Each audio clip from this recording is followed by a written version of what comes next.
Carl Jung exposes you will never heal until you face this about your mother. She's still inside you. Even if she's thousands of miles away, even if she's no longer alive. Carl Jung warned us about this invisible force, the mother wound, that silently hijacks your life, your choices, your relationships, even your happiness. And here's the most shocking part. You will never heal until you face the one thing you've been programmed to avoid, the shadow mother. In this video, we're diving into the forbidden territory of your psyche. I will show you why your healing is stuck, how the mother complex has been holding your soul hostage, and most importantly, the painful but liberating steps Carl Jung revealed to set yourself free. This is the truth your inner child never dared to speak. Let's begin. Part 1, the role of the mother archetype in the collective unconscious. In Jungian depth psychology, the mother figure occupies a foundational space within the vast architecture of the collective unconscious. To Jung, the mother is not merely the woman who gave birth to us. She is, first and foremost, an archetype, an ancient, universal image embedded in the human psyche, transcending personal experiences and stretching into the realm of the primordial. The mother archetype, as Jung proposes, is a psychic pattern inherited by all of humanity, carrying both life-giving and life-devouring aspects. This archetype is not bound by the historical or cultural identities of our individual mothers. Instead, it is a transpersonal image, capable of manifesting itself through various forms: our biological mother, religious figures, symbolic images in art, and even Mother Earth herself. It represents both the nurturing, protective, loving aspects of motherhood and the suffocating, devouring, and overwhelming qualities. This duality is what Jung called the paradox of the Great Mother. For many, especially those carrying unresolved wounds from their mothers, this archetype becomes entangled with personal trauma. Jung warned that without awareness, we confuse the personal mother with the archetypal mother, thus becoming trapped in a distorted psychic loop.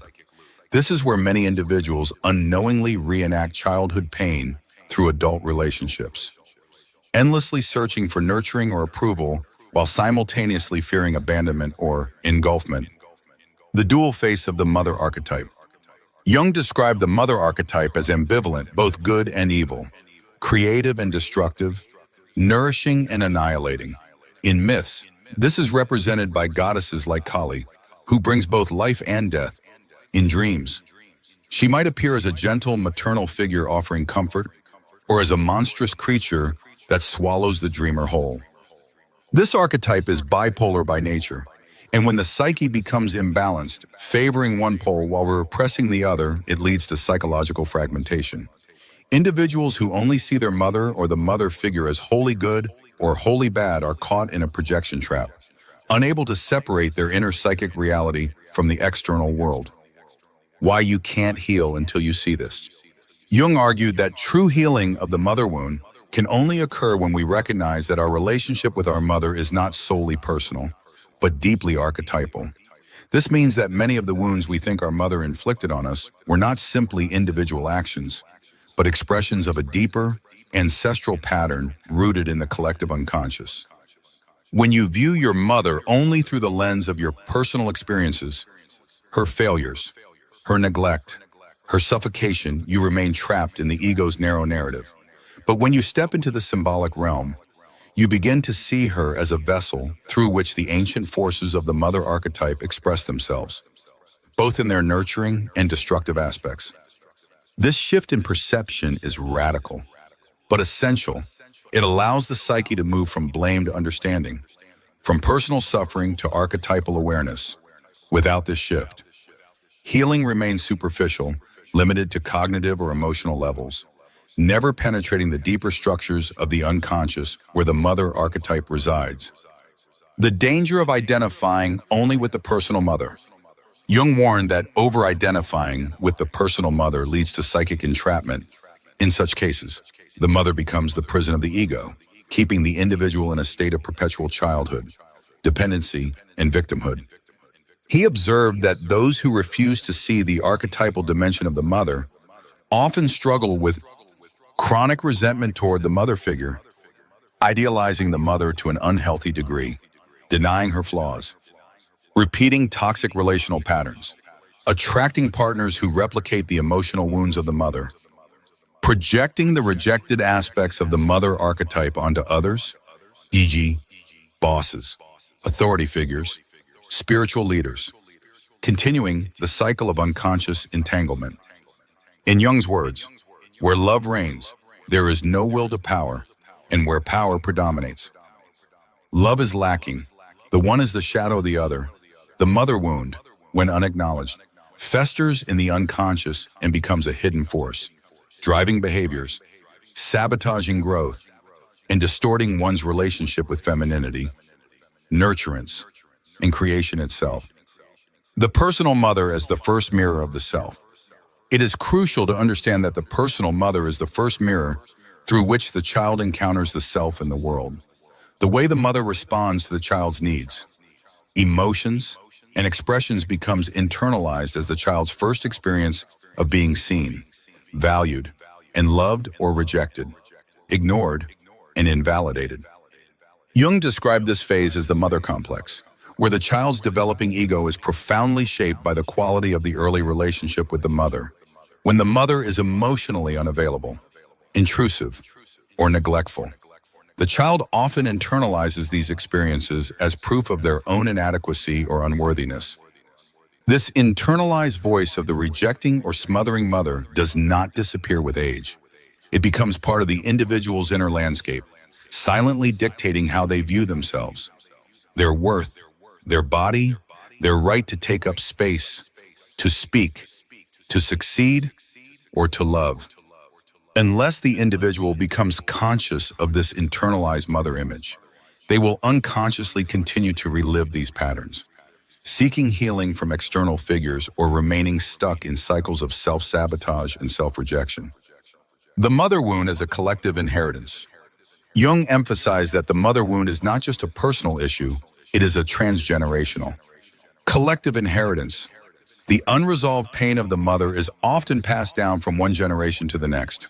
Like a psychic DNA, mothers unconsciously transmit their own wounds, fears, and limitations to their children, who then carry them forward unless they awaken to the deeper truth.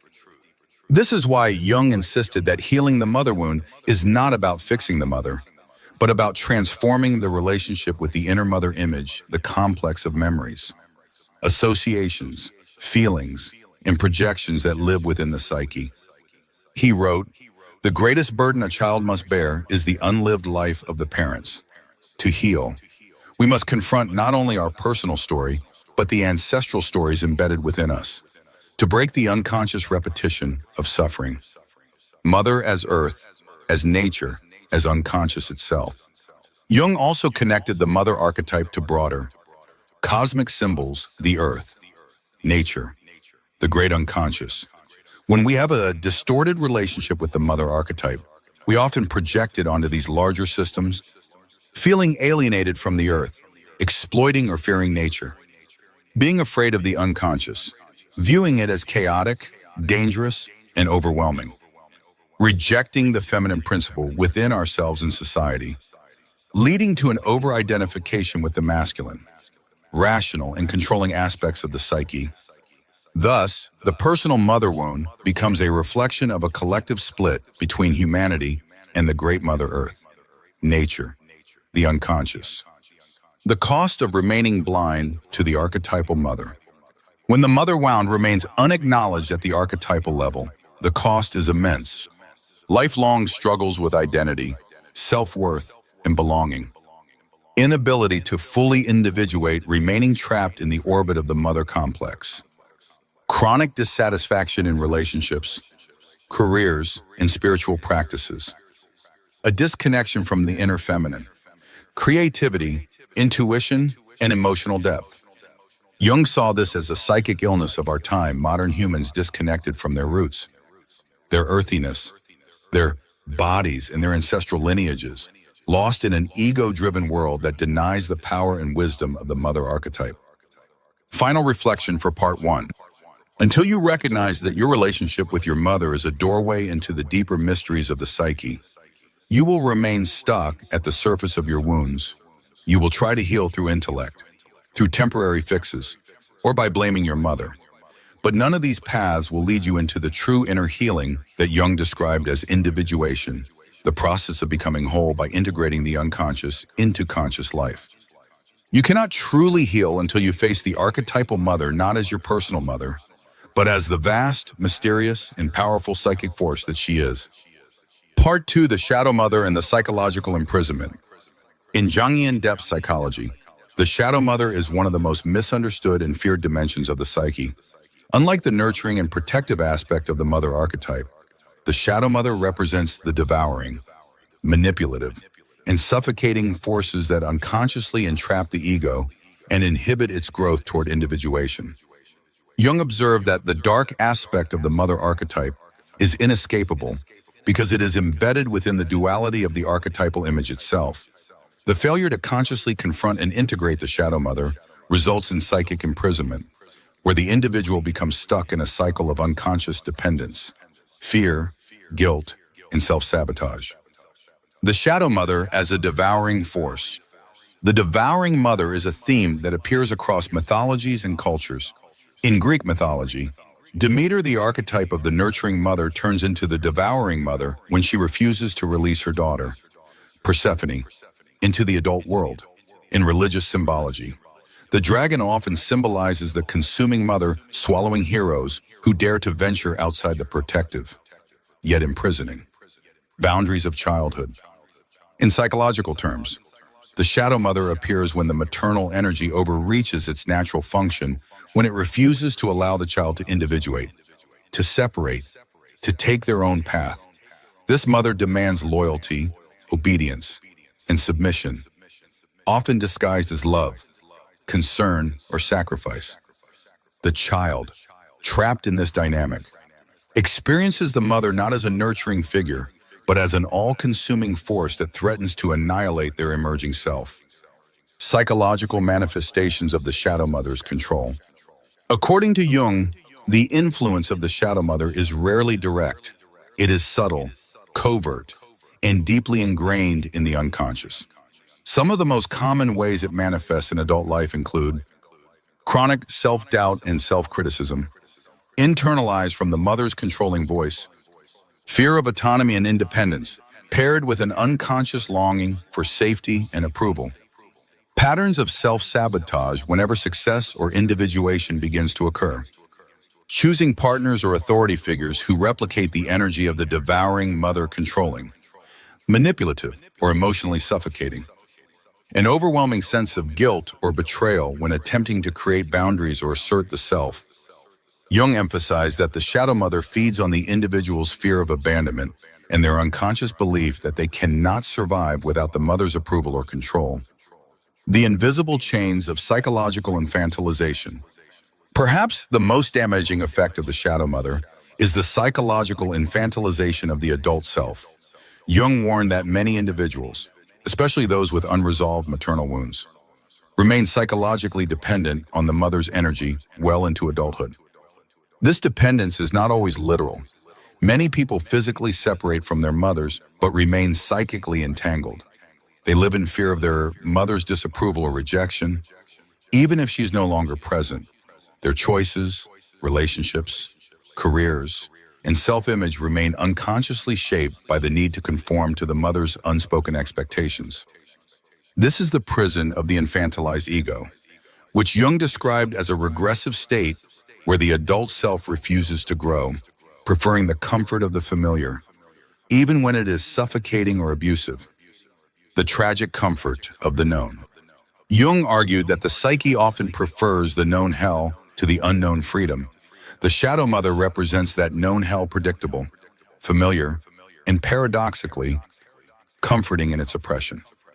Many individuals choose to remain in toxic patterns, abusive relationships, or unfulfilling roles because they mirror the emotional terrain of their early relationship with the mother. In these situations, suffering becomes a form of loyalty to the mother, a way to maintain the psychic bond even in the absence of love or safety. Jung believed that until the individual becomes conscious of this dynamic, they will unconsciously recreate the conditions of their psychic imprisonment, believing that they are exercising free will when, in fact, they are acting out a deeply ingrained archetypal script. The guilt complex. The mother's ultimate weapon. One of the most potent weapons of the shadow mother is the guilt complex. Jung observed that guilt is the psychological glue that binds the adult self to the mother complex. This guilt is often irrational, deeply rooted in the unconscious, and expressed through feelings of, I am bad if I separate. I am selfish if I prioritize myself. I am ungrateful if I assert boundaries. I am betraying her if I choose my own path. This guilt is not simply emotional, it is archetypal. It taps into the ancient human fear of being cast out of the tribe, of losing the maternal container that symbolizes life itself. For many, this guilt is so overpowering that they will sabotage their own happiness, suppress their desires, or endure emotional abuse just to avoid the unbearable pain of perceived betrayal. Jung described this as the mother's shadow possessing the child's ego, using guilt as a psychic leash to control, manipulate, and prevent individuation. The shadow mother as the gatekeeper of the psyche. Paradoxically, Jung also argued that the shadow mother, despite her terrifying aspect, serves a critical role in the individuation process. She is the gatekeeper of the unconscious, the dragon guarding the treasure of the self. Only by confronting the devouring mother can the individual access the deeper layers of their own psyche, their creativity, their power, and their authentic self. In myths, the hero must confront the dragon, not just to defeat it, but to reclaim the part of themselves that the dragon, the shadow mother, holds hostage their right to exist, to feel, to create, to love, to live freely.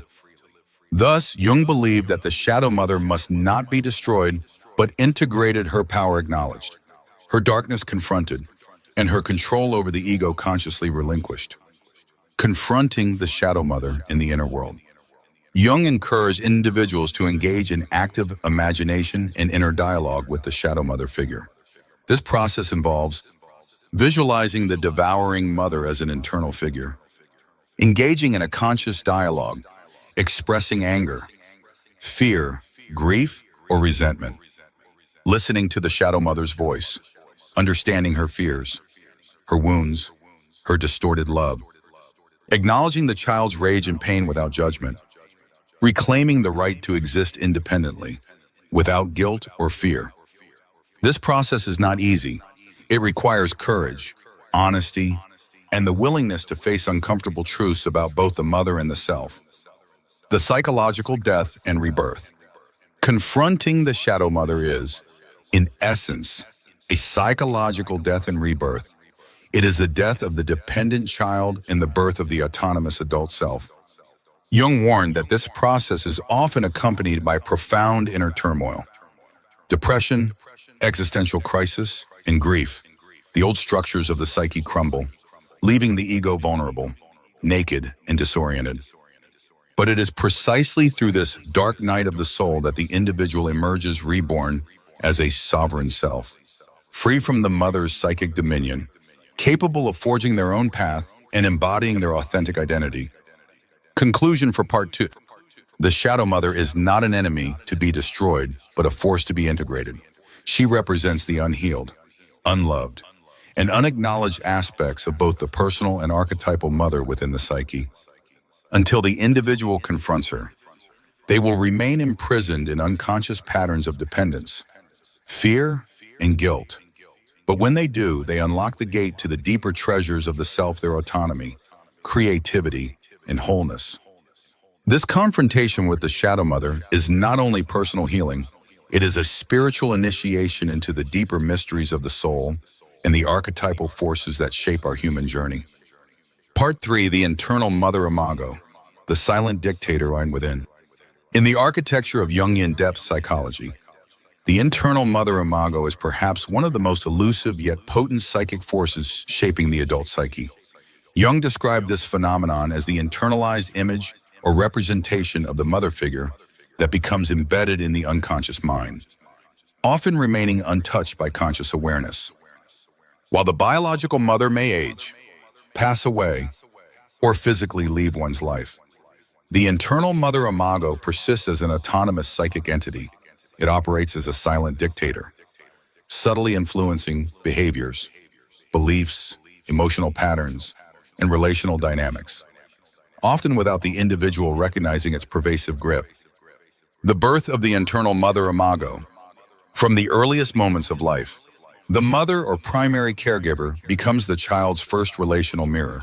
Through her gaze, touch, voice, and responsiveness, the infant forms its initial sense of self, safety, and belonging. Jung proposed that these early interactions are not stored merely as memories, but are crystallized into psychic images that fuse into the unconscious as part of the mother complex. This complex, over time, becomes internalized as the mother imago, a fixed constellation of experiences, emotions, and beliefs associated with the maternal figure. This image is not accurate nor objective, but rather an emotional blueprint, reflecting the child's perception of the mother during developmental stages when their psyche was still unformed and highly impressionable. How the internal mother imago shapes adult life. Jung warned that if the internal mother imago is distorted, neglectful, rejecting, or controlling, it becomes a psychic trap that unconsciously governs the adult's relational patterns, self-image, and emotional responses. Common manifestations include a chronic inner critic, echoing the mother's disapproving voice, persistent self-sabotage rooted in unconscious beliefs of being unworthy of love or success, anxious attachment patterns, desperately seeking external validation or fearing abandonment, unconscious loyalty to the internalized mother image, leading to self-betrayal, people-pleasing, and self-denial. Repeating relational cycles, where partners or authority figures embody the qualities of the internalized negative mother. The tragedy, Jung noted, is that most individuals confuse these internalized voices with their authentic self, failing to recognize that they are under the spell of an inherited psychic program. The inner saboteur, the negative mother's voice. One of the most damaging expressions of the internal mother imago is the inner saboteur. This is the voice that whispers, "You're not good enough. Who do you think you are? You will never succeed. You are selfish if you choose yourself. You are unlovable unless you sacrifice your needs." Jung observed that these voices are not merely self-doubt.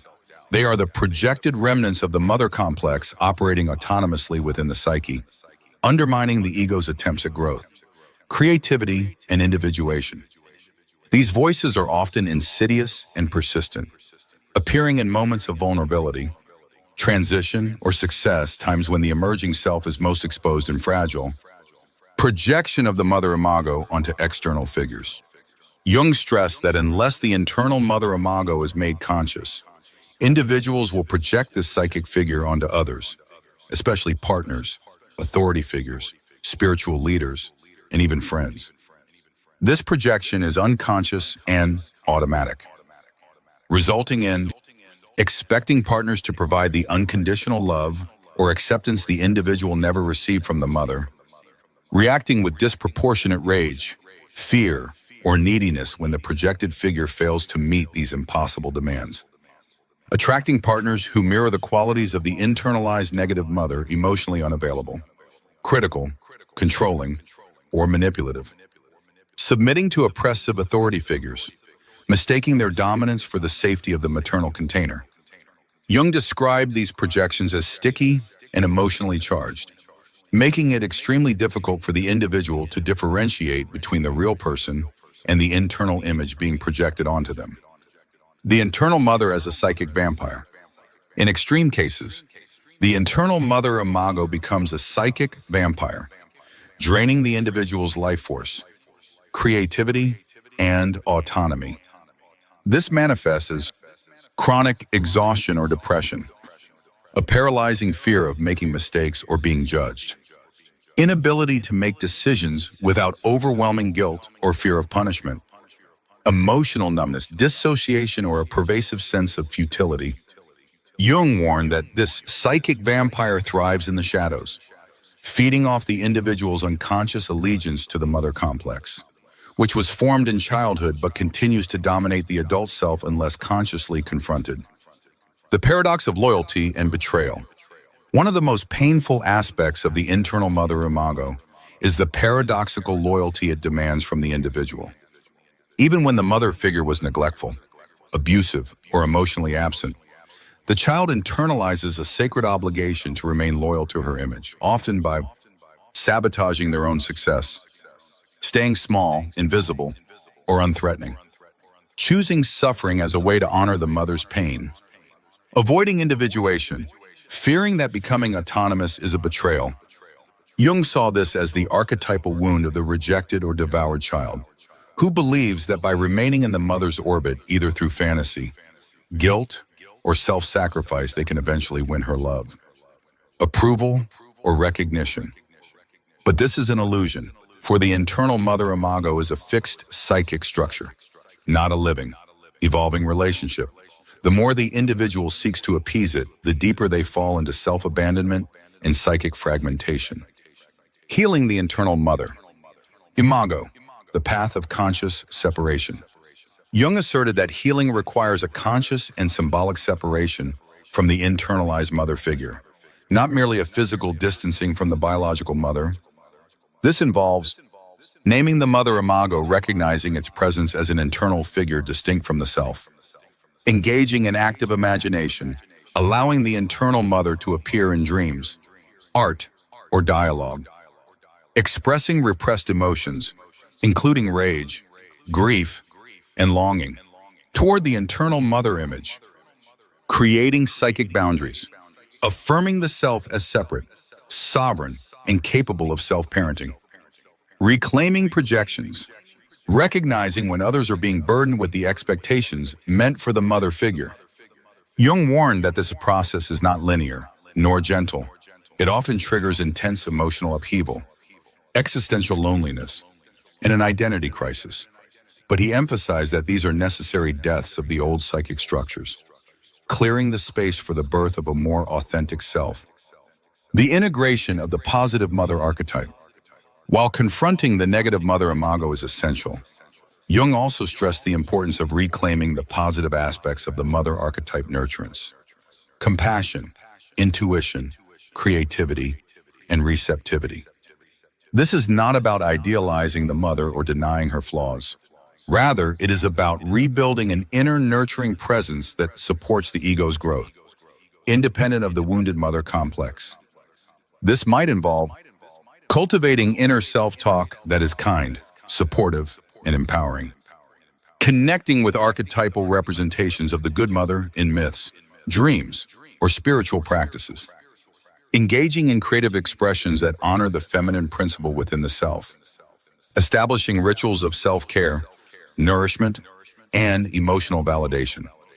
Jung believed that only through this balanced integration, acknowledging both the dark and the light of the mother archetype, can the individual achieve psychic wholeness and move toward individuation. Final reflection for part 3.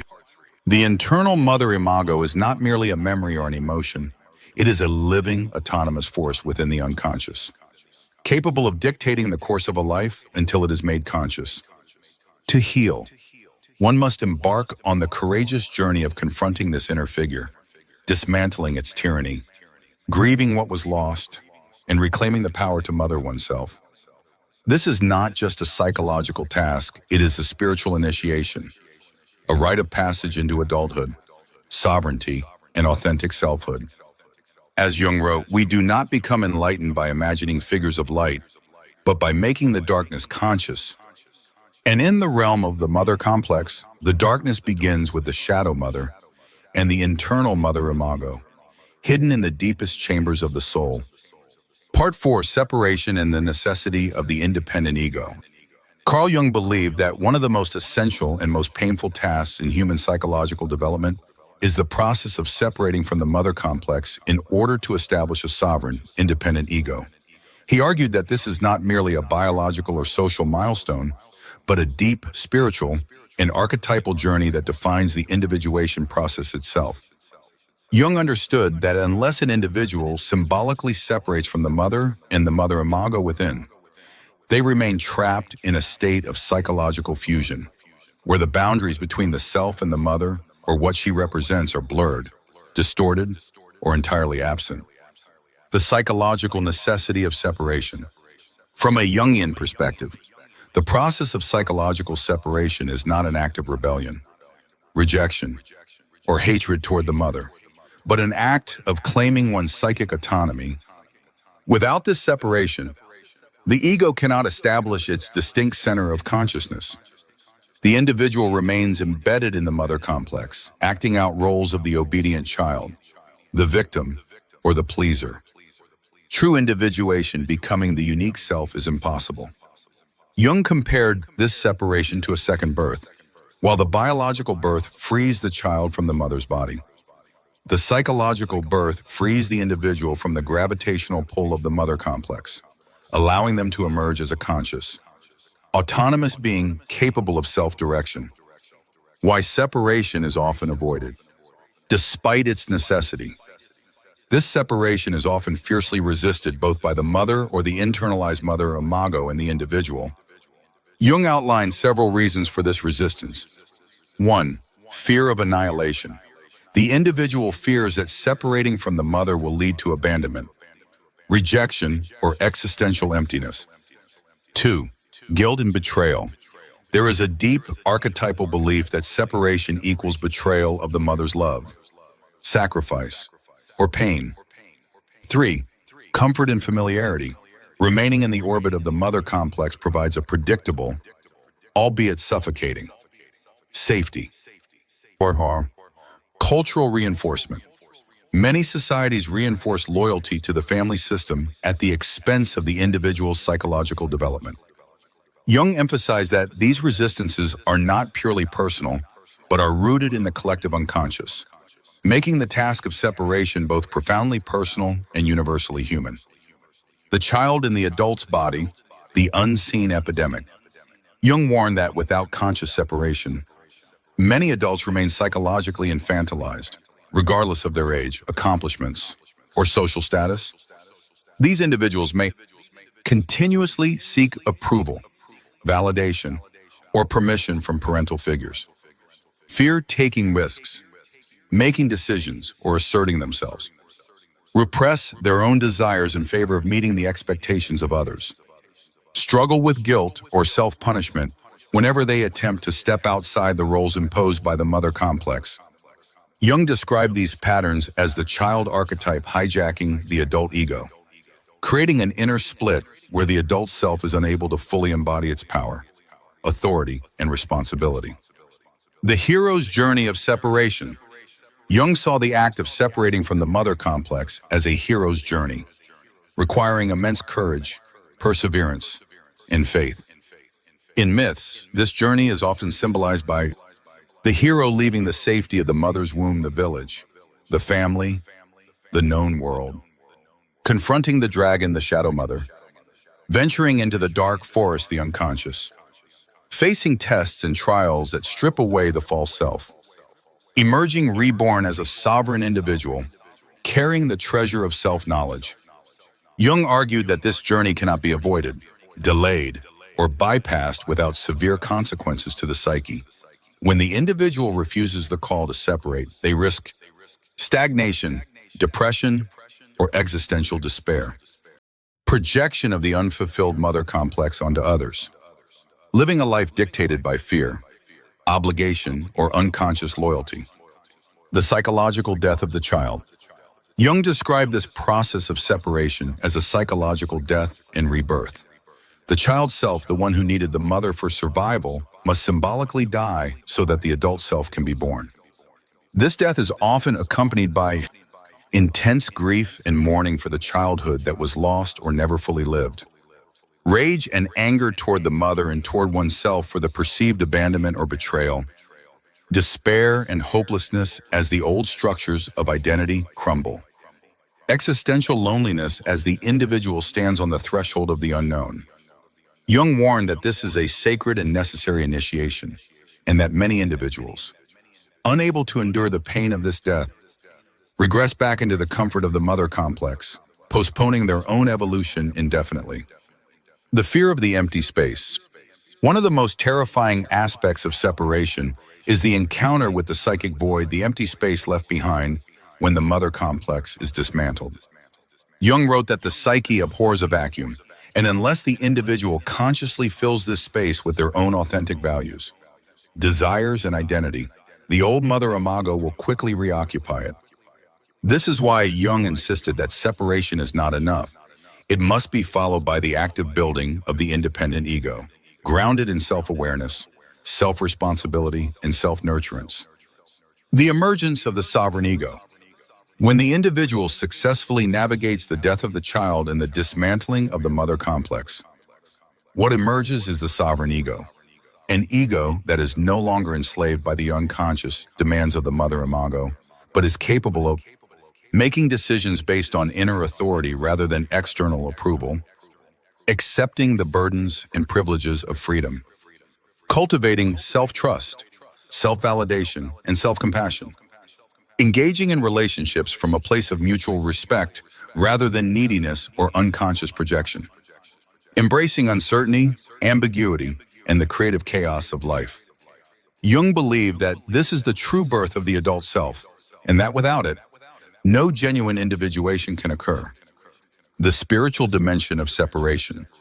Beyond its psychological implications, Jung viewed this separation as a spiritual task, a breaking away from the safety of the mother archetype, which also symbolizes the collective, the herd, the known world, and stepping into the realm of the self, the center of wholeness and transpersonal meaning. This is not an act of ego inflation, but of humility before the vastness of the unconscious and the mystery of existence.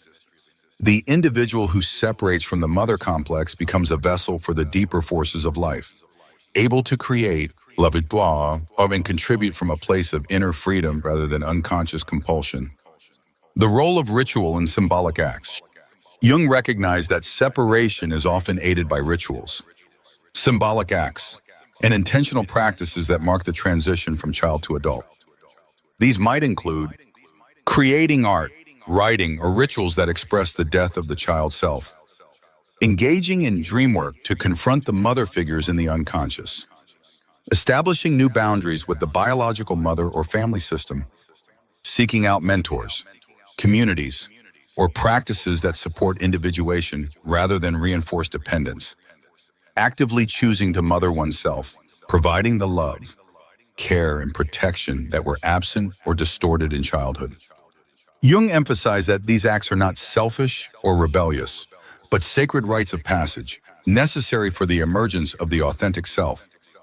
Final reflection for Part 4. Separation from the mother complex is not an act of rejection or rebellion. It is an act of love toward the self and toward life itself. Without it, the individual remains imprisoned in the shadows of the past, unable to embrace their full humanity, creativity, and destiny. But with it, they step into the unknown as a sovereign being, free to participate in the great adventure of existence, not as a child seeking permission, but as an adult co-creating their own path, guided by the wisdom of the self. As Jung wrote, man's task is to become conscious of the contents that press upward from the unconscious. And in the realm of the mother complex, this task begins with the painful, beautiful, and necessary act of separation. Part 5, Psychological Symptoms of the Unhealed Mother Wound, a depth psychology perspective. Carl Jung often emphasized that what remains unconscious inevitably manifests as fate. Nowhere is this more evident than in the enduring effects of the unhealed mother wound, when the mother complex remains unexamined. Its psychic imprints persist as subtle yet powerful distortions in an individual's psychological, emotional, and relational life. Jung believed these distortions are not random, but follow specific archetypal patterns, arising from the split between the conscious personality and the unresolved complexes embedded in the unconscious. In this part, we will explore the specific symptoms, behaviors, and psychological patterns that emerge when an individual has not healed their relationship with the mother figure, both the external mother and the internalized mother imago. 1. Chronic self-doubt and the inner critic. One of the most prevalent symptoms of the unhealed mother wound is chronic self-doubt, often accompanied by an unforgiving, punitive inner critic. This inner critic is not merely a product of negative thinking. It is the internalized voice of the mother complex. acting as a psychic saboteur that undermines confidence, agency, and self-trust. In Jungian terms, the inner critic is the manifestation of the shadow aspect of the mother complex, often disguised as the voice of reason, morality, or realism. It whispers, "You're not enough. You will fail if you try. You don't deserve happiness. Who do you think you are?" These voices originate from the unmet needs, criticisms, neglect, or over-control experienced in early life, now encoded in the psyche as autonomous complexes that attack the ego from within. 2. Fear of autonomy and the unconscious clinging to dependency.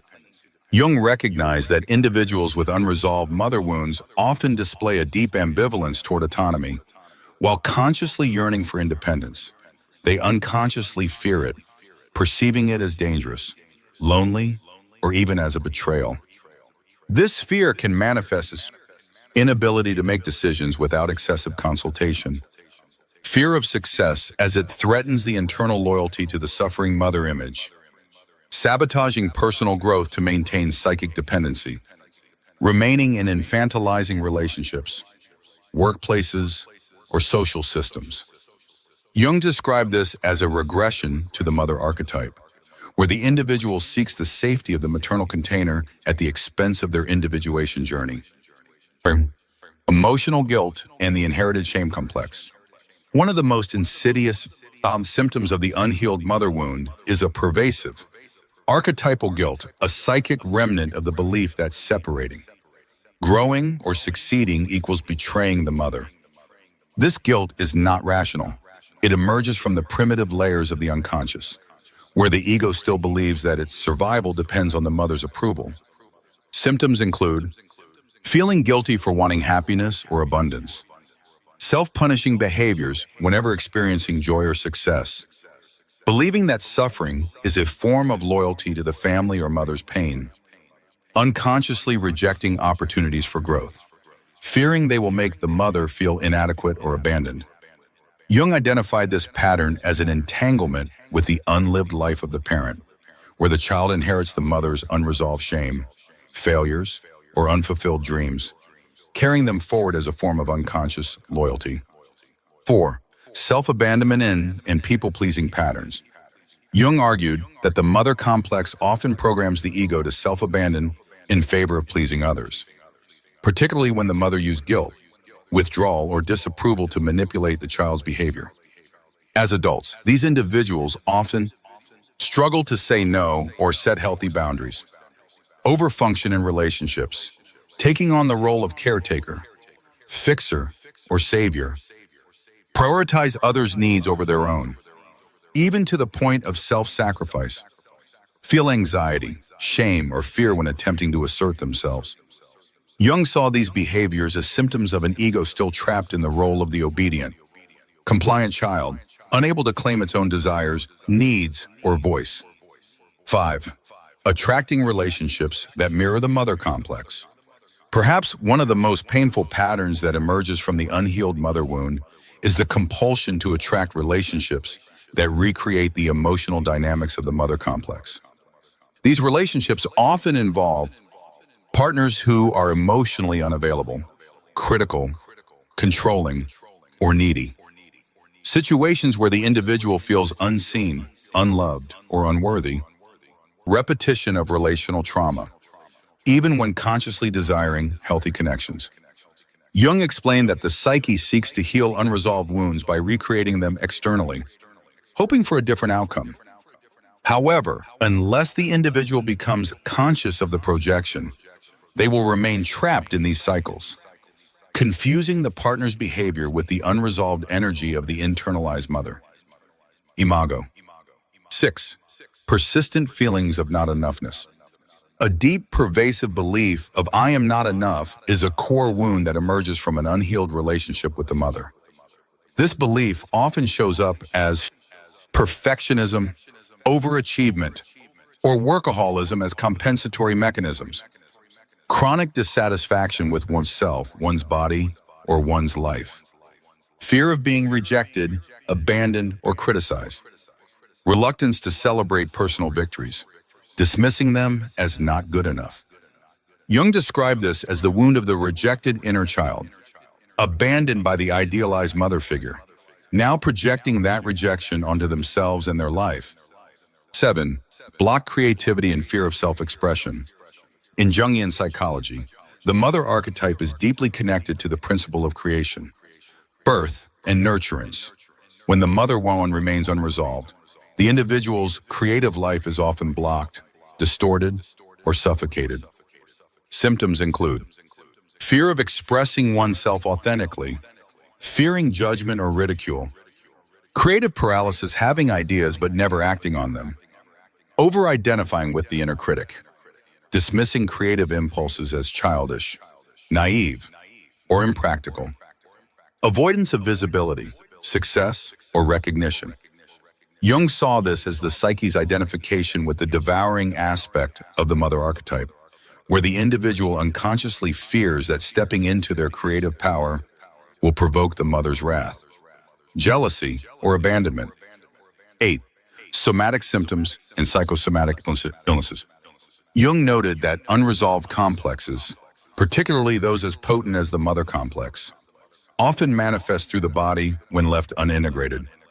Common psychosomatic symptoms include chronic fatigue, depression or anxiety, eating disorders, reflecting the struggle with the nurturing, consuming aspects of the mother archetype, autoimmune conditions symbolizing the body attacking itself, mirroring the internalized mother's attack on the ego, digestive issues, headaches, or chronic pain embodying the psychic pain of being trapped in the unhealed maternal complex. Jung believed that these bodily symptoms are messages from the unconscious, demanding attention, integration, and transformation of the underlying psychic wounds. 9. Existential emptiness and spiritual alienation. At the core of the unhealed mother wound is often a deep existential emptiness, a sense of being untethered, disconnected, or spiritually adrift. This emptiness is not merely depression, it is the psychic void left by the absence of a nurturing, secure internal mother image, leaving the individual feeling orphaned, abandoned, and spiritually hungry. Symptoms include a compulsive search for external sources of fulfillment and relationships, achievements, addictions, cynicism, nihilism, or despair about life's meaning, difficulty connecting with the feminine principle, intuition, receptivity, creativity, nurturing, spiritual bypassing, seeking transcendence without addressing the unresolved wounds of the mother complex. Jung saw this as the consequence of the severed connection to the archetypal mother, the feminine source of life, meaning, and connection to the collective unconscious. Final reflection for Part 5. The symptoms of the unhealed mother wound are far-reaching, affecting not only the personal psyche, but also the individual's relationships, creativity, physical health, and spiritual life.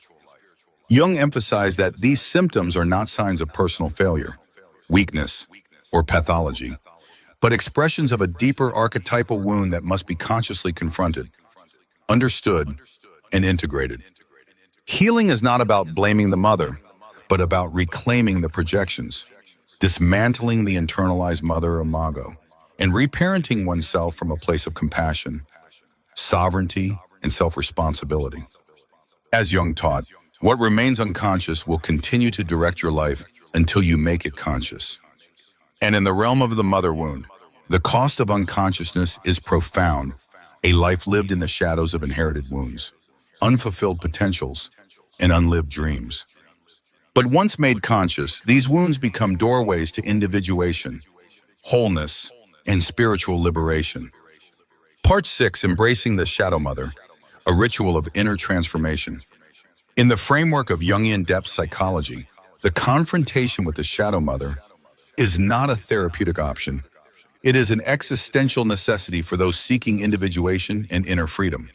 Jung insisted that healing the mother wound demands far more than intellectual understanding or external forgiveness. It requires a sacred, symbolic, and experiential confrontation with the mother's shadow within the depths of the psyche. Jung saw this confrontation not as an act of aggression, rebellion, or rejection, but as an alchemical process of integration, a necessary stage in the hero's journey toward wholeness. The alchemy of the shadow mother. In alchemy, the Negredo phase, the blackening is the stage where the old self dissolves, where all the repressed, denied, and hidden aspects of the psyche surface, demanding attention and transformation for those entangled in the mother complex. This Negredo is the confrontation with the shadow mother, the terrifying, devouring force that holds the ego hostage in unconscious dependence and fear. Jung taught that the shadow mother is not an evil to be eradicated, but a force to be integrated. For within her darkness lie the seeds of the very power, creativity, and autonomy the ego seeks. This paradox is central to Jungian work. What we fear the most holds the key to our liberation. The act of seeing, the first step toward integration. The first act of transformation is to see the shadow mother clearly, consciously, and without illusion. This requires radical honesty and the willingness to encounter the mother figure not as the idealized caregiver, nor as the victim of circumstances, but as the full expression of her human and archetypal shadow aspects, her manipulative strategies, her emotional immaturity, her envy, jealousy, or resentment, her unconscious desire to keep the child dependent, small, and controlled, her own unlived life and the projections she casts onto the child. Jung warned that until the individual dares to see these aspects without denial or minimization, they remain trapped in the child's fantasy of the good mother, unable to claim their adult sovereignty, facing the child's rage and grief. One of the most suppressed aspects of the unhealed mother wound is the child's rage and grief, the deep, primal emotions buried beneath layers of guilt, shame, and fear. Jung emphasized that these emotions are sacred and necessary, for they represent the psychic energy that has been repressed, turned inward, and used against the self. The process of confronting the shadow mother demands that the individual acknowledge the rage at being manipulated, controlled, or abandoned, mourn the loss of the nurturing, attuned mother they never received, grieve the years lost to unconscious loyalty, self-betrayal, or living in the mother's shadow. Express these emotions safely and consciously through rituals, art, writing, or therapy. Jung insisted that this expression is not about blaming the mother, but about freeing the psyche from the toxic burden of suppressed emotions, allowing the energy to be reclaimed for the individuation journey. Active imagination, engaging the mother's shadow in dialogue. Jung developed active imagination as a method of consciously engaging the figures of the unconscious, including the shadow mother, allowing for dialogue, confrontation, and integration. This involves visualizing the shadow mother as an internal figure in a safe space, allowing her to speak her truth, fears, and desires. Expressing your truth, rage, sorrow, longing, defiance. Listening deeply to what emerges from this dialogue. Negotiating new boundaries. Affirming the right to exist independently. Jung taught that this process allows the ego to step out of the child role and engage the mother figure from an adult stance, recognizing her humanity, her shadow, and her limitations. Through this dialogue, the individual reclaims the projections cast onto the mother, dissolves the fantasy of the all-powerful or all-evil mother, and begins to differentiate their authentic self from the mother complex. The symbolic death of the mother's tyranny. Jung insisted that the confrontation with the shadow mother is a symbolic death both of the idealized mother image and of the child's identification with the mother complex. This death is often accompanied by nightmares of being devoured, chased, or suffocated, dreams of funerals, endings, or catastrophic collapses, emotional storms, depression, and disorientation, the disintegration of old beliefs, roles, and identities tied to the mother complex. Jung saw these experiences as necessary stages of psychic transformation, clearing the way for the emergence of the adult self. In myths, this is the phase where the hero descends into the underworld, confronts the death mother, and emerges reborn carrying the treasure of their own soul. The return of the rejected feminine.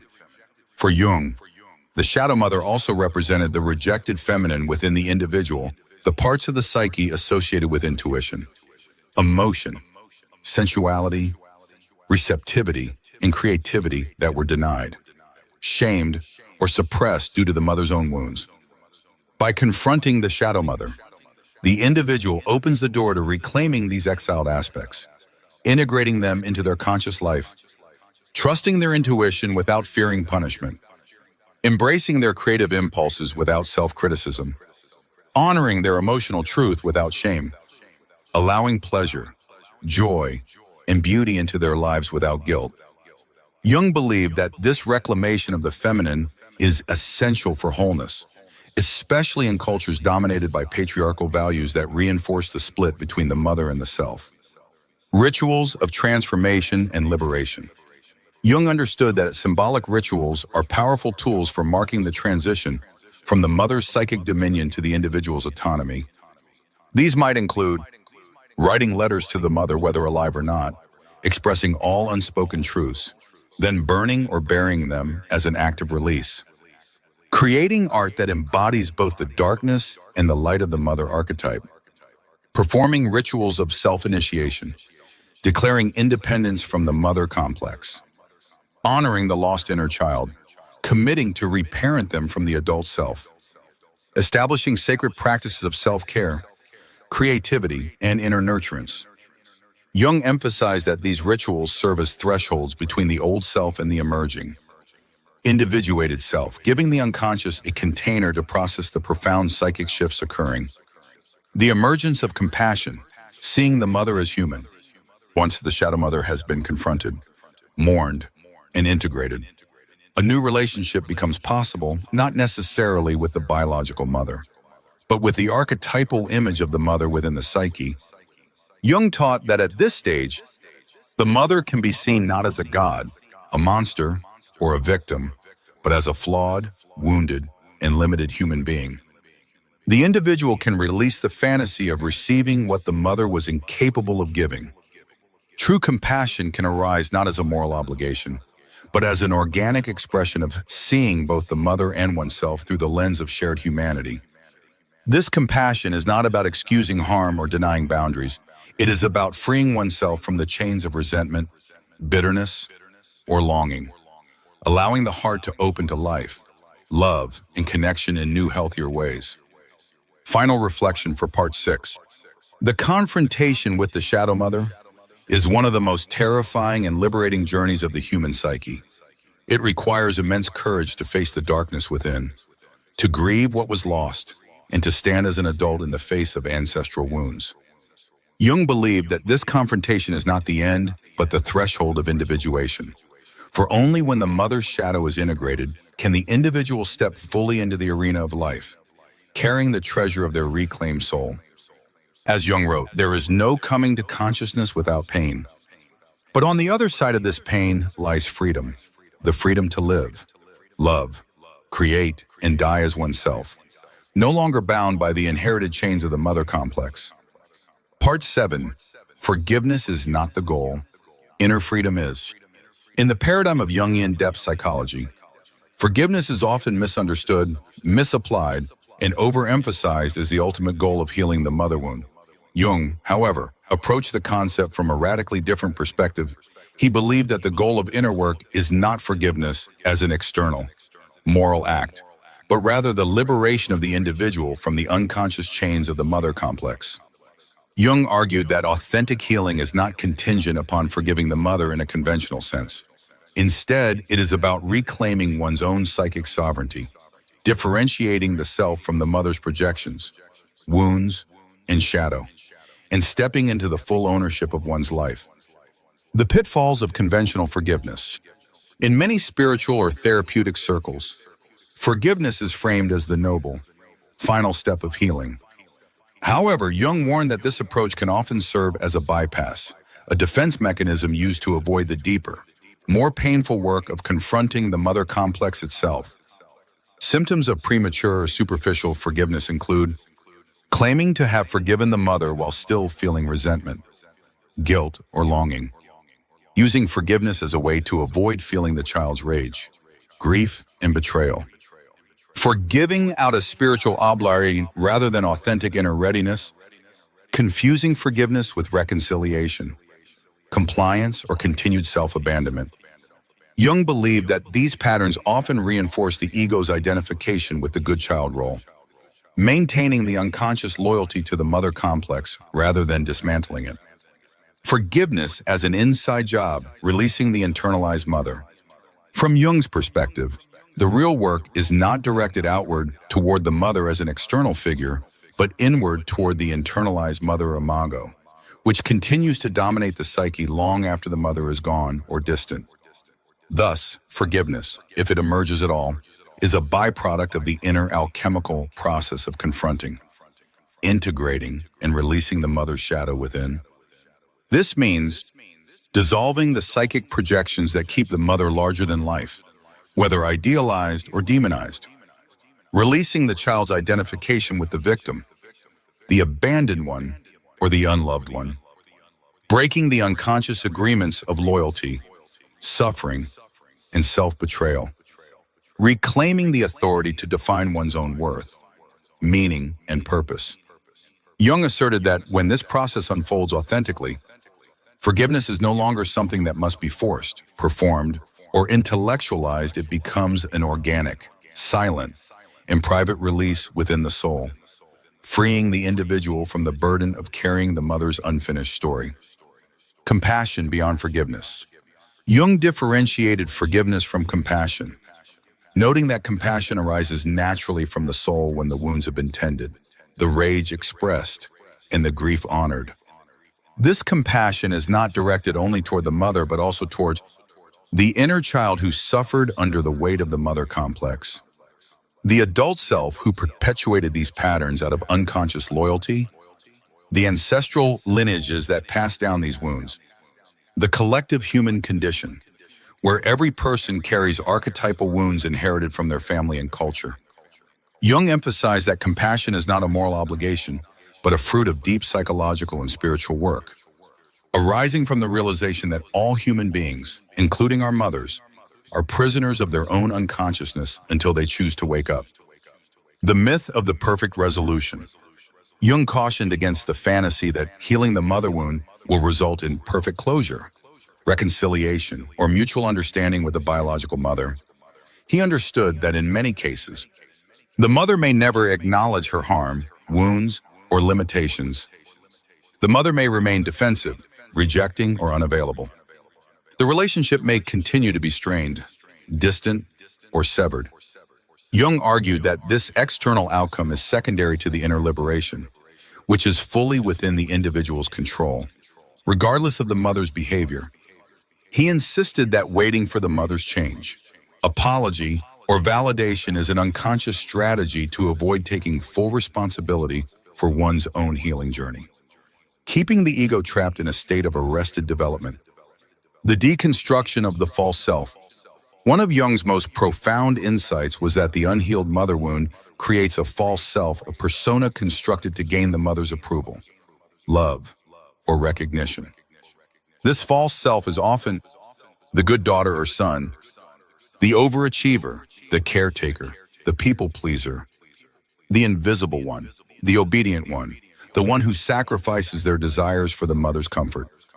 Jung believed that this false self must be dismantled and grieved, not merely forgiven, for it represents the deepest betrayal of the individual's authentic self.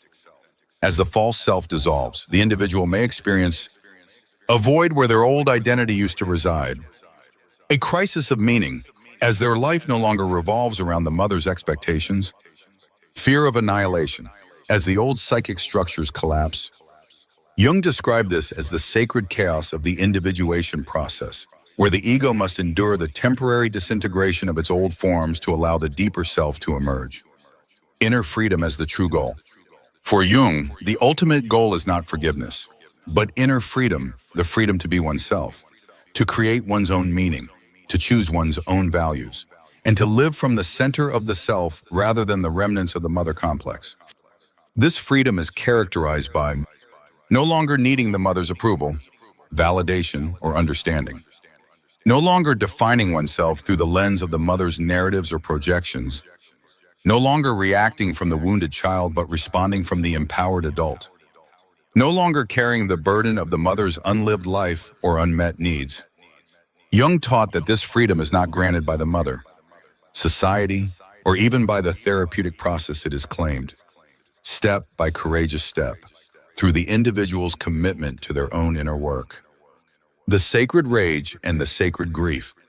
Jung also acknowledged that the path to inner freedom requires honoring the sacred rage and sacred grief that accompany the dismantling of the mother complex.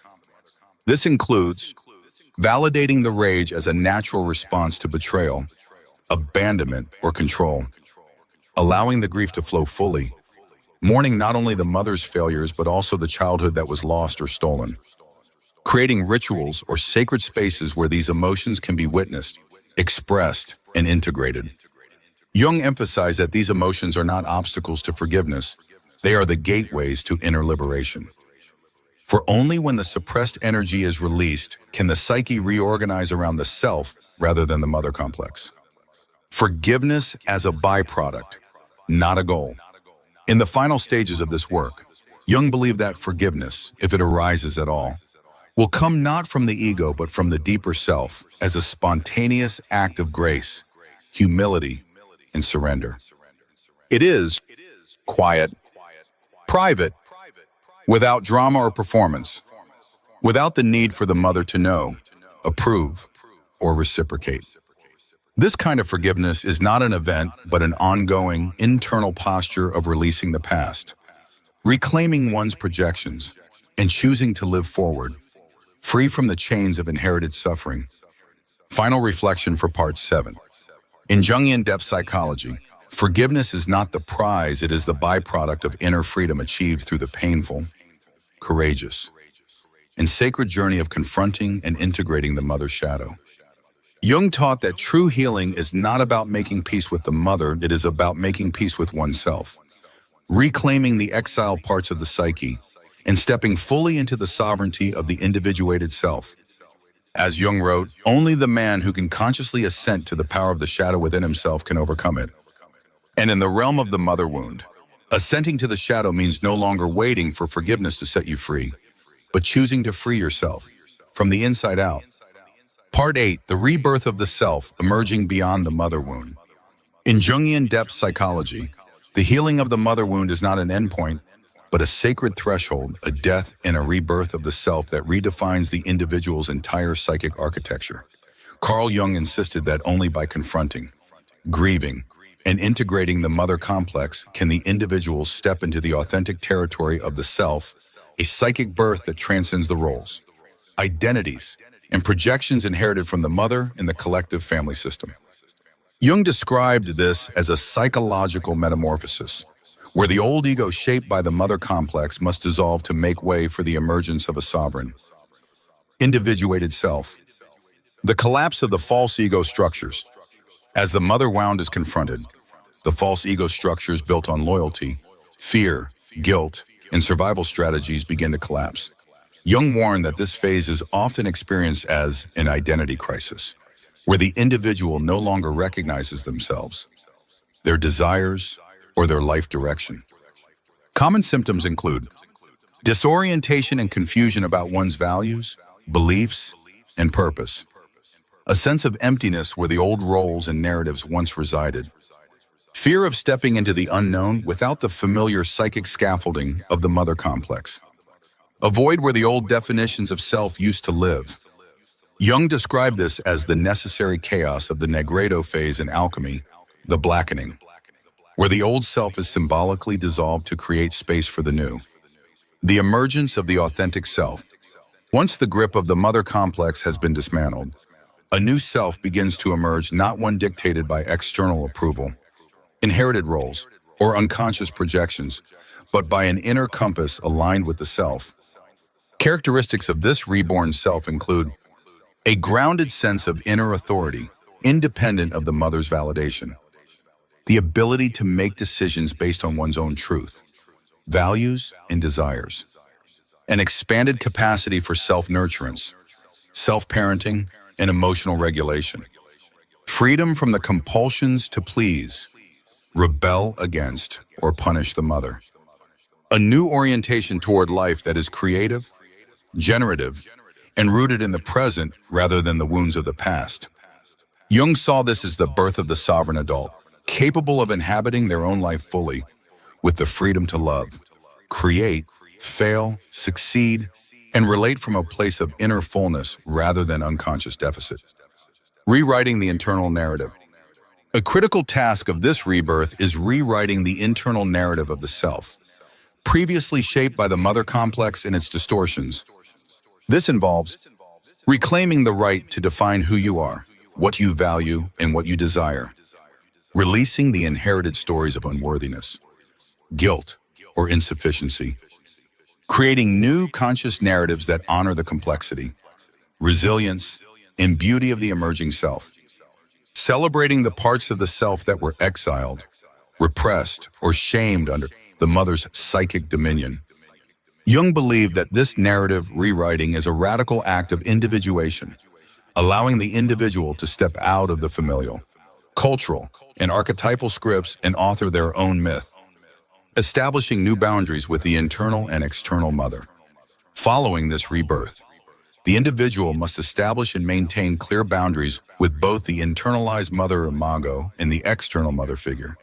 If still present, this includes monitoring the return of old patterns, voices, or projections that attempt to reassert control, refusing to collapse into guilt, obligation, or the fantasy of rescuing the mother, practicing firm, compassionate boundaries with the mother or family system, choosing relationships, communities, and environments that support the individuated self rather than the regressed child self. Jung emphasized that these boundaries are not acts of aggression or rebellion, but acts of self-love and self-protection, essential for the ongoing growth of the adult self. The shift from external to internal mothering. A profound aspect of this rebirth is the internalization of the nurturing, protective, and generative aspects of the mother archetype, now reclaimed by the self rather than projected outward. This means becoming the inner mother to the inner child, providing the love, safety, and validation that was absent or distorted in childhood. Cultivating inner practices of self-care, emotional attunement, and self-compassion. Honoring the cycles of rest, creation, nourishment, and intuition as sacred expressions of the reclaimed feminine within. Jung saw this as the healing of the split between the ego and the feminine principle, allowing the individual to embody both the masculine energies of action and direction and the feminine energies of receptivity and nurturance. Embracing the creative principle of life. Jung taught that once the mother complex is integrated, the individual gains access to the deeper creative principle of life, the capacity to birth new ideas, projects, relationships, and expressions of the self. This creative principle is no longer blocked by the mother's shadow, but flows freely through the individual's psyche, manifesting as artistic expression, innovation, and imagination. The creation of meaningful relationships based on mutual respect and authenticity. The birthing of new identities, careers, and life paths aligned with the self. The willingness to risk, to play, to explore without the terror of the mother's judgment. For Jung, this is the hallmark of the individuated life, the ability to participate in the unfolding of one's unique path, no longer shackled by inherited scripts or unconscious loyalty to the mother complex. Returning to the world as a whole person. Jung described the individuation process as a spiral journey that always returns the individual to the world, not as a wounded child seeking healing from others, but as a whole person capable of contributing, loving, and serving from a place of fullness. This return is marked by a renewed engagement with life's complexities, no longer needing them to mirror the unresolved mother wound, a capacity to relate to the mother, if possible, from a place of neutrality, compassion, and detachment. The ability to participate in relationships without projection, enmeshment, or regression. A deeper alignment with one's vocation, creativity, and purpose in the world. Jung saw this as the integration of the self into the personal and collective dimensions of life, allowing the individual to bring forth their unique gifts, free from the psychic chains of the past. The sacred task of breaking the generational spell. Perhaps one of Jung's most powerful teachings on the mother wound is that those who choose to heal it are not only liberating themselves, but are breaking a generational spell, an inherited pattern passed down unconsciously through the family line. By doing the inner work, the individual refuses to pass the wound forward to future generations, becomes a conscious ancestor, offering a new pattern of freedom, authenticity, and wholeness to those who follow. Becomes a vessel through which the collective wounds of the feminine can be healed and transformed. Jung believed that this is the highest form of service, not rescuing the mother, but redeeming the lost parts of the self and offering them back to the world as gifts of healing, art, wisdom, and love. Final reflection for Part 8. The rebirth of the self after healing the mother wound is an act of sacred defiance against the unconscious forces of the past and a radical commitment to the present and future. It is the birth of a life no longer dictated by the mother's pain, the family's expectations, or the culture's scripts. It is the emergence of the individuated self-sovereign, whole and free to create a life aligned with the deepest truth of the soul. As Jung wrote, your vision will become clear only when you look into your own heart. Who looks outside, dreams. Who looks inside, awakes. And in the wake of the mother wound, awakening means reclaiming the authorship of your own story, no longer written by the wounds of the past, but by the wisdom of the self. Part 9. Depth psychological practices for healing the mother wound, Jungian applications. Carl Jung repeatedly emphasized that the unconscious cannot be integrated through thinking alone. For those burdened by the mother wound, healing requires more than intellectual awareness. It demands embodied, symbolic, and experiential practices that engage the psyche on its deepest archetypal levels. In this final part, we explore specific depth psychological methods inspired by Jung's work that support the long-term process of confronting, integrating, and transforming the mother complex into a source of empowerment and wholeness. Active imagination. Consciously dialoguing with the mother imago. Jung's method of active imagination is one of the most potent tools for working directly with the figures of the unconscious, especially the mother complex. This practice involves entering a meditative, receptive state, visualizing the internalized mother imago as a distinct figure within the psyche, allowing her to speak freely, without censorship, engaging in dialogue, expressing your truths, boundaries, pain, and unmet needs, allowing the mother figure to respond, revealing unconscious beliefs, fears, or intentions. Active imagination helps the individual externalize the internal mother figure, transforming it from an unconscious, possessive force into a conscious relationship that can be engaged, negotiated, and ultimately integrated. Jung emphasized that this is not a one-time event, but an ongoing practice of inner dialogue, allowing the ego to differentiate itself from the mother complex and reclaim its autonomy. 2. Dream work, tracking the symbols of the mother in the psyche. Jung taught that the unconscious speaks in the language of symbols, especially through dreams.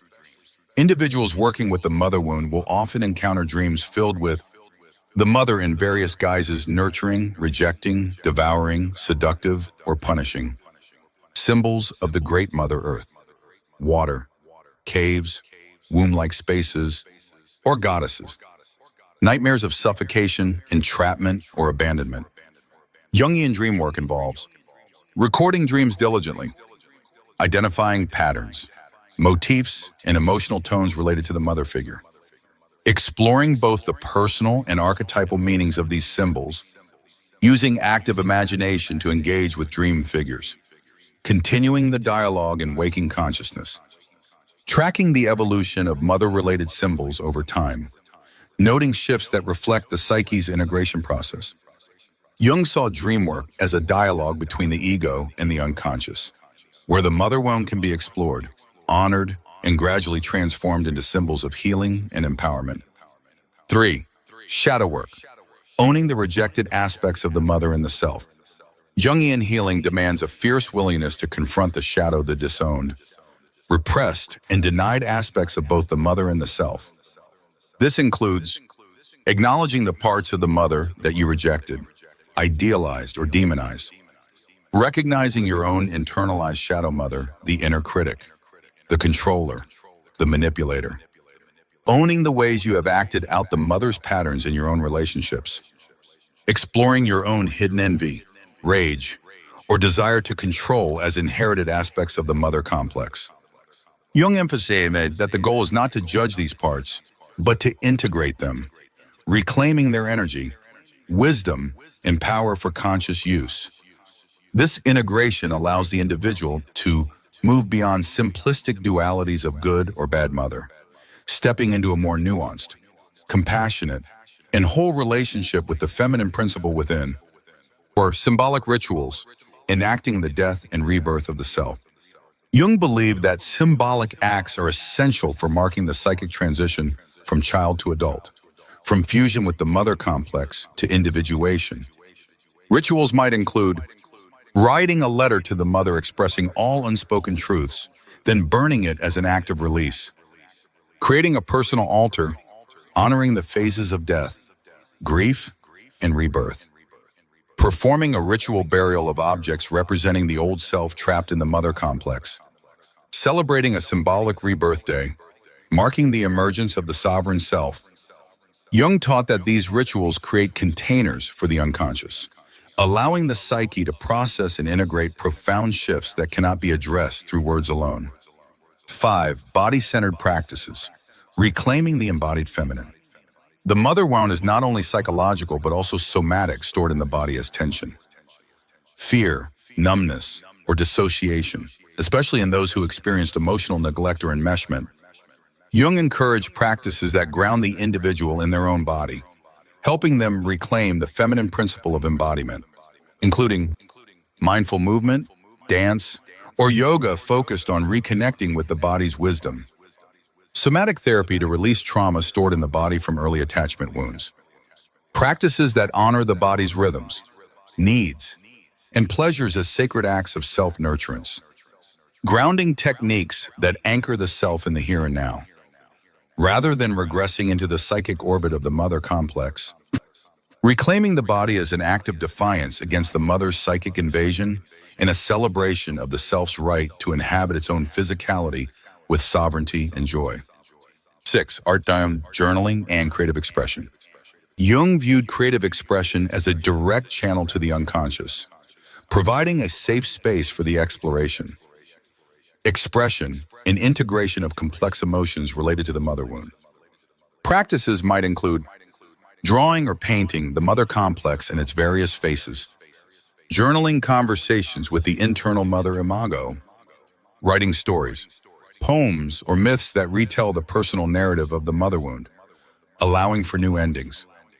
Creating collages or visual representations of the healed feminine, integrating both the shadow and the light. Jung emphasized that art bypasses the ego's defenses, allowing the unconscious to speak through images, symbols, and metaphors, facilitating deep healing without intellectual interference. 7. Establishing new archetypal models of the mother. For those healing this mother wound, connecting with alternative representations of the mother archetype can provide powerful templates for internal reparenting.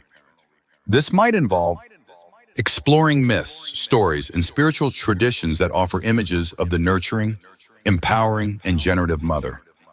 Working with goddesses, saints, or figures that embody the positive aspects of the feminine,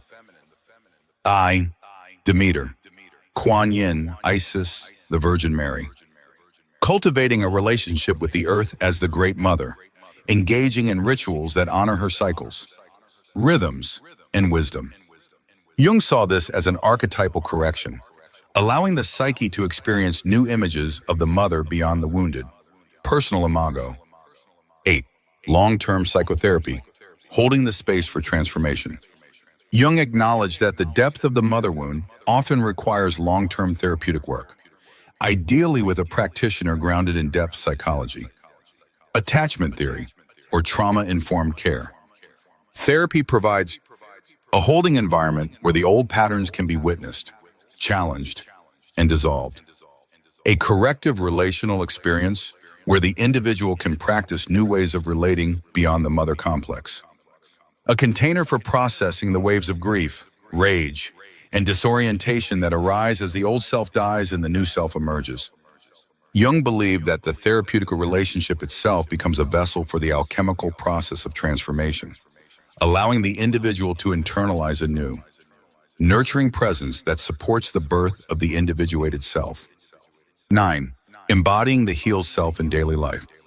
Ultimately, Jung taught that the measure of healing is not in the past, but in the present, how you live, love, and create from your integrated self.